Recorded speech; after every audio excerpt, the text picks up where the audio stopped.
Joseph Losey was tremendously important for British cinema. He arrived like a sort of meteor on the British scene. He had fled America, come from America, because of political pressures. And so he was one of those people who crossed the Atlantic to escape from the climate of McCarthyism in America and had to find what work he could in Britain. But right from the start, he was somebody who had a reputation because it was known that he'd taken part in some quite important avant-garde work. He'd been involved with Brecht. He was an intellectual, and that was unusual in British cinema at that time. So he came with the advantage of coming from American cinema, which gave him a certain advantage in Britain, but at the same time, he was clearly something special. And right from when he started to make films, genre films, just whatever films he could get to make, The Gypsy and the Gentleman, The Criminal, he was clearly doing something different with these genres. He was taking quite traditional genres like the gypsy film, the bodice ripper, or the police thriller in The Criminal, and he was doing something special with them. But when he began to make a reputation, then there was a kind of need to change gear and to move up a notch. And I think what you see in the 60s is really something quite remarkable. It's a project to create a British art cinema. The British have always felt very bad about art cinema. They always felt it was something that foreigners did better. And this question of whether you really could make a film in Britain that would be the equivalent of, the Nouvelle Vague in France or the great new Italian cinema was always a question mark in people's minds. Was it possible? Was it even a good thing?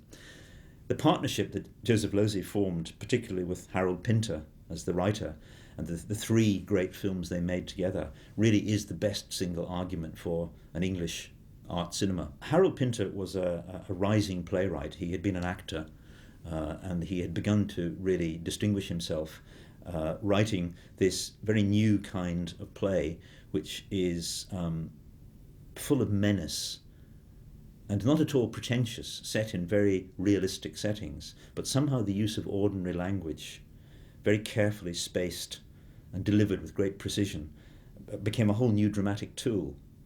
And Pinter was a very new and important voice in British theatre, but he was also somebody who wanted to write more broadly than theatre would allow, and he had to make a living. And so writing scripts was something which he fell into, and he became one of the great scriptwriters. Still is, in some ways, one of the greatest scriptwriters, I think, that has come out of English writing. And it's a very important part of his career. He's done things in cinema which he has never done on stage.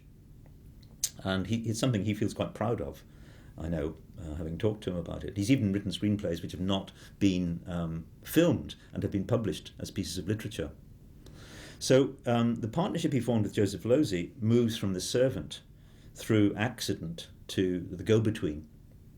And these three films use pre-existing works, novels, but they completely take them apart and put them reassemble them in a completely filmic way.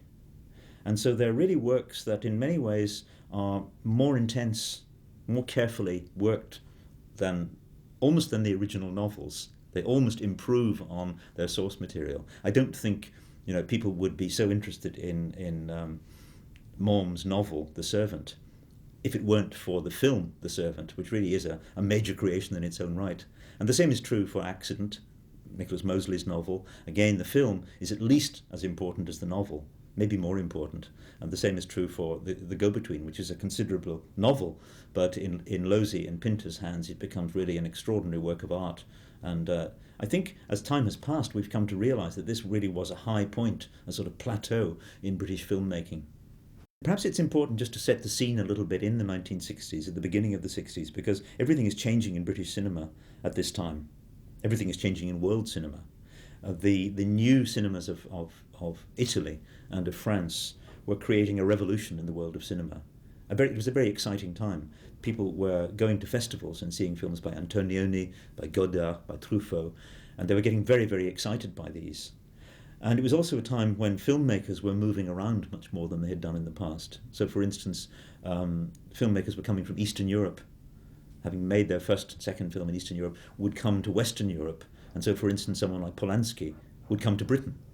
And that again began to shake up British cinema, which had perhaps been rather kind of traditional.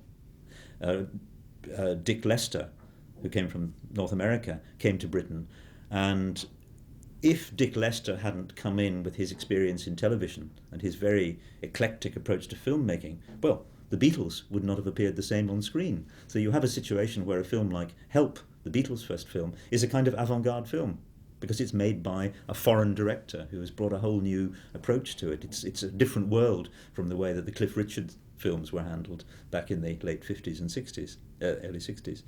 So when Losey starts to make these new films, beginning with The Servant, I think there's a lot of admiration. There's a feeling that really this is British cinema beginning to grow up and make a more serious kind of film. I'm sure there were people who thought, this is too arty. But the mixture was very interesting.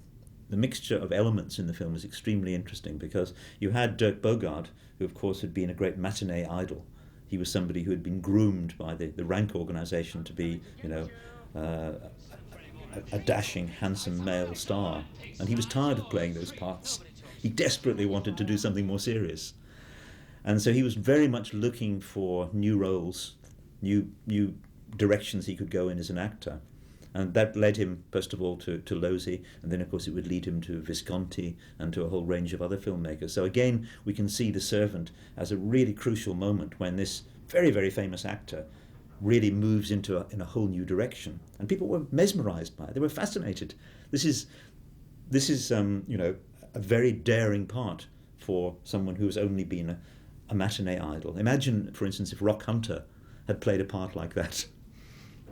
That's the kind of shock effect that this new departure in Dirk Bogarde's career produced. And Sarah Miles was also a very new figure. She was very much a figure of the 60s, somebody who was identified with a kind of, a sexuality that was not common, a sort of overt sexuality. And so the combination of Bogart and Sarah Miles and this new, very handsome actor, James Fox, was explosive. This was a very, very sexy film. I think when we look back at the film now, the female parts, the two women in the film, are much less interesting and much less complex as characters. They're objects, in a way. They're there for us to see two stereotypes of women, the immensely kind of seductive and mysterious, and the rather kind of class-bound, frigid Englishwoman. And I see that as perhaps coming from Losey. Losey is somebody who came from the United States and encountered Britain with its rather kind of old-fashioned attitudes towards sexuality and towards women. Maybe it comes from his own attitude towards women too. But it also comes something from Pinter, because Pinter's plays are all set in the world of men. And some of his plays have only got male characters. And they're very, very male dominated. And so I think really Losey and Pinter working together quite naturally saw the real axis of interest in the film as between the two men. That's what it's really about. The women are pawns in their game. It was him. He made me. I loved you, though. We're not even really sure whether either of them is actually interested in the women. It's like the women are just chess pieces that they'll push around in the relationship between them, which is what really matters. One of the great kind of unspoken issues that hangs over The Servant is the question of its homosexuality. And the reason it's unspoken is because at this time homosexuality was unlawful in Britain. Britain famously had very strict laws against homosexuality, which meant that anybody who declared themselves openly homosexual was in serious risk of going to prison, and certainly their career could be ruined. And so many gay people lived their lives in a very strange defensive mode. They had to be very careful. They had to take enormous care for there not to be rumours and gossip, and they were being ambushed sometimes by the police. There were operations to try to catch people. So nobody spoke directly about things like this. They couldn't. It was too risky. And yet, of course, there was a tremendous amount of speculation. And there was a lot of inside gossip. And so there's an air of real ambiguity hangs over this film. I mean, everybody watching the film, I think, has in their mind the question of, the sexuality of the characters. Is this in fact a sort of heavily disguised gay relationship between James Fox and Dirk Bogarde?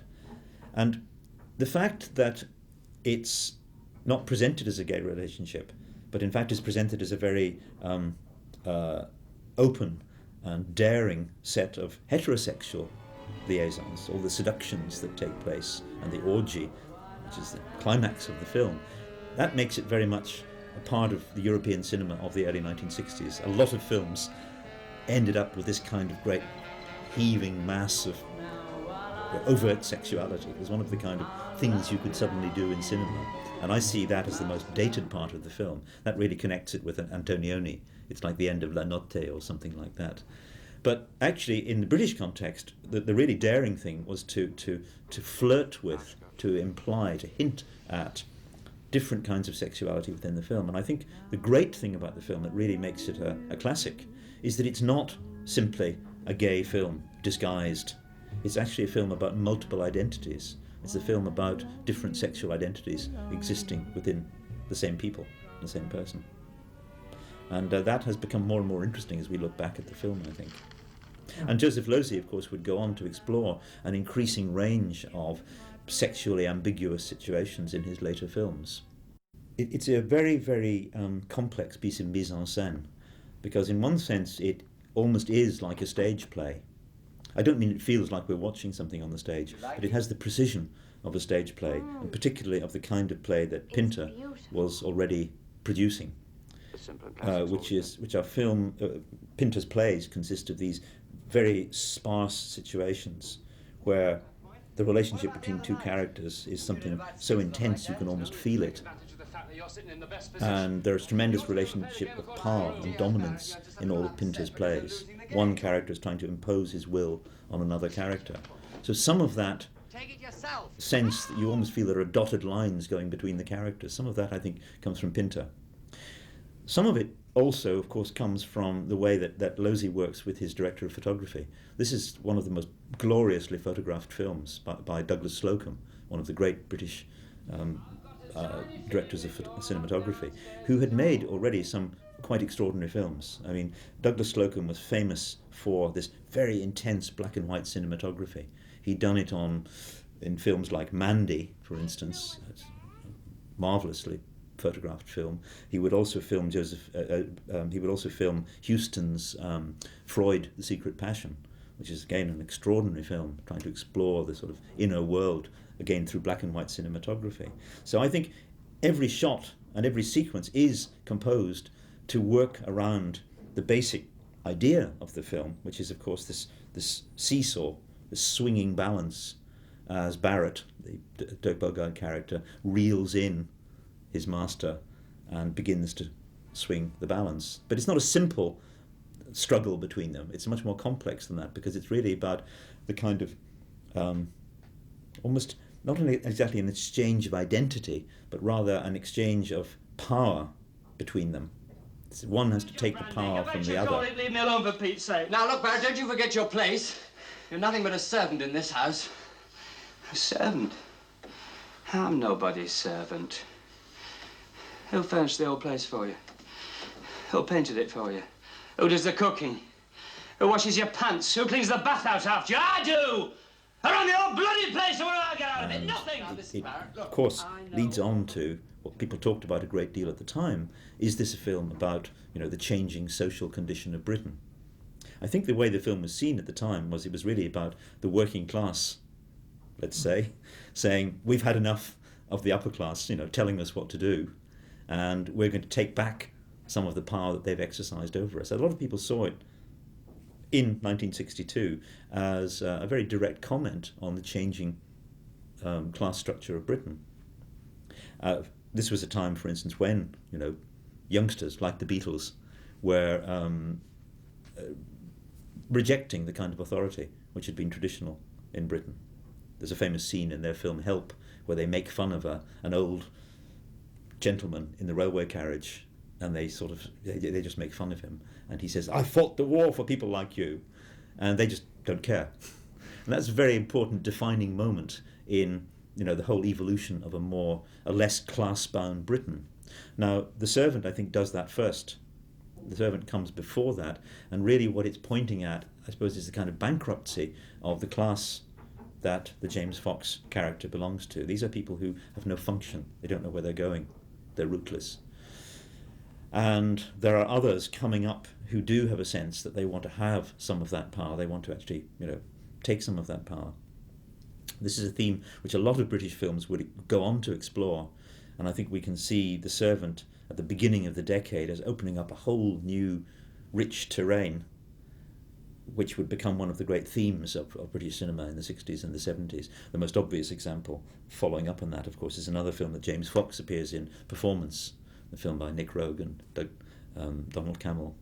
I think the film has got a very interesting structure because it begins in the outside world. It begins in a kind of real London. There's even a joke at the very beginning of it where we see a sign which refers to the person who invented the modern toilet mechanism.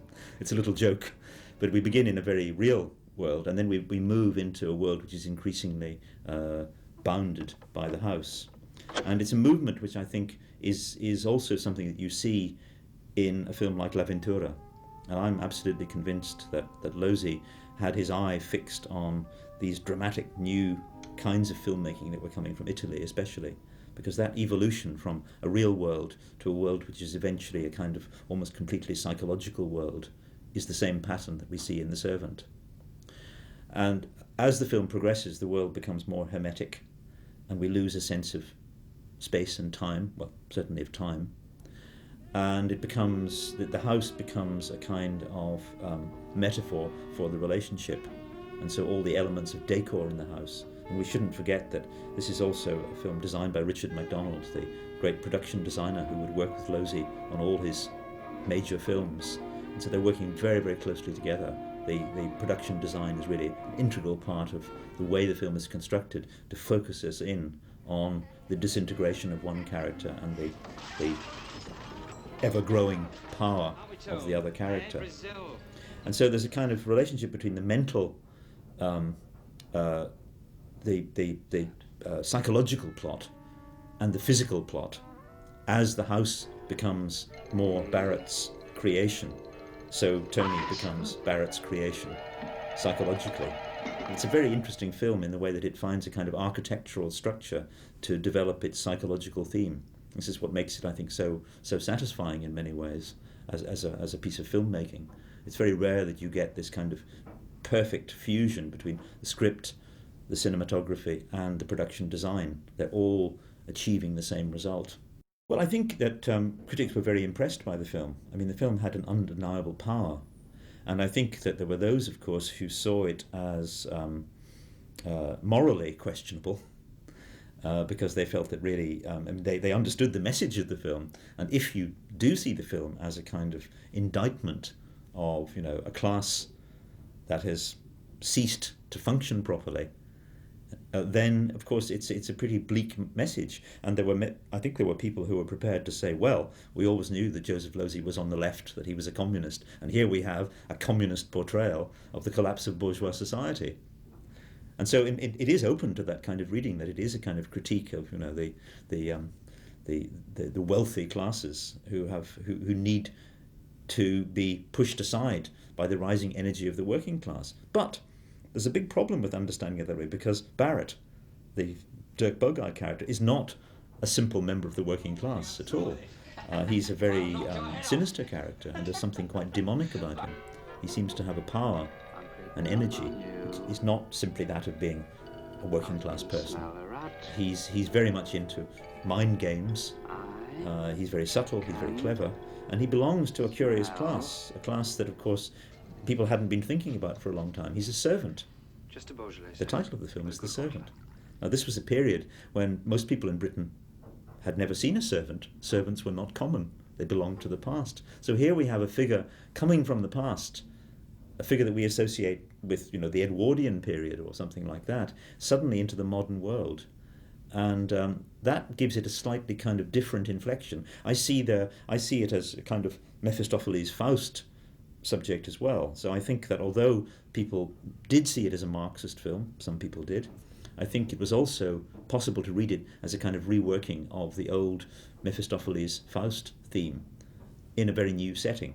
But it is really about the possibility of somebody bringing out the worst in somebody else and exercising total magical control over them. So there is that dimension to the film as well. But I think mainly people felt that it was a great step forward in terms of British cinema growing up and really becoming the equal of the European cinemas. And people felt very proud of it for that reason, even if they thought that it was getting into dangerous moral territory.